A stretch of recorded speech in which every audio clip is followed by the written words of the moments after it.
আজকে দুপুর 12টায় আমরা এই যে আমাদের পাশাপাশি উত্তর দক্ষিণ সাইডের একটা পুকুরের ভিতরে হানিফ নামের এক ব্যক্তি আমারই বন্ধু, সে বাঁশ কাটতে গিয়ে দেখে যে এই লাশটা পড়ে আছে এবং দেখলাম এর গলায় একটা দড়ি, পরে দেখলাম যে এটার মধ্যে একটা অ্যাঙ্গেল বাঁধানো আছে, এই অবস্থা পাওয়া গেছে।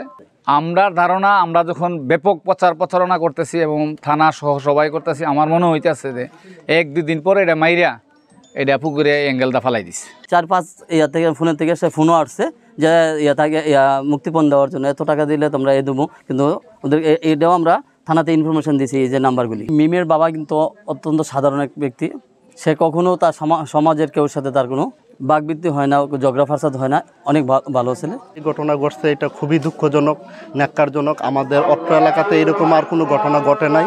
এটা সুষ্ঠু তদন্তের মাধ্যমে প্রকৃত আসামিকে যেন কঠোর শাস্তি দেওয়া হয়।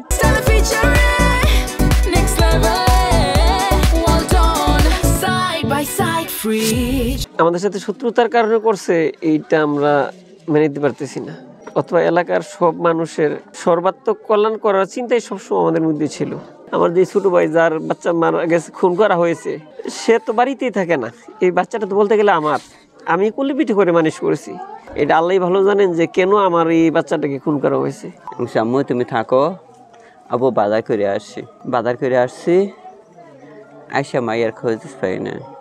মায়ের দিকে এসেছিলাম, বাবু কই?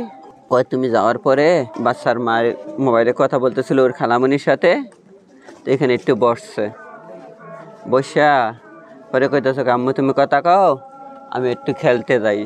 এই খেলতে যাই করে আমার মাইয়া কিন্তু দূরে কোথাও খেলতে যায় না, এখানে বাসার পাশে এই জায়গাটা আছে না, এই জায়গায় খেলতে গেছে। হয়তো 10-15 মিনিট পরে মায়ে খোঁজ করছে, মাইয়া কই? আইসা আর মাইয়ার কোনো তথ্য পায় না, খোঁজা পায় না। বাজার চাইলাম, জিগাইলাম, মাইয়ার খুঁজেছে, মাইয়া তো খোঁজা পাইতেছি না। এই চারিদিকে খোঁজাখুঁজি শুরু করলাম। কারোর সাথে আমার দ্বন্দ্ব হইবে, ঝগড়া হবে, এই জিনিসটা বা এই সময়টাই আমার নাই, যে কারণে আমি সন্দেহ করার মতো সোর্স পাই না বা সুযোগ পাই না। এমন ধরনের একটা দৃষ্টান্তমূলক শাস্তি হোক যাতে এই অপরাধী যেন এই সুযোগটা পরবর্তীতে কোনো না পায়। আমি অপরাধ করতে পারি, সে আমার সাথে ঝগড়া করতে পারে, সে আমাকে বলতে পারে, কিন্তু আমার বাবুগুলা যে বাবু, এই বাবু তো কোনো অপরাধ করে নাই।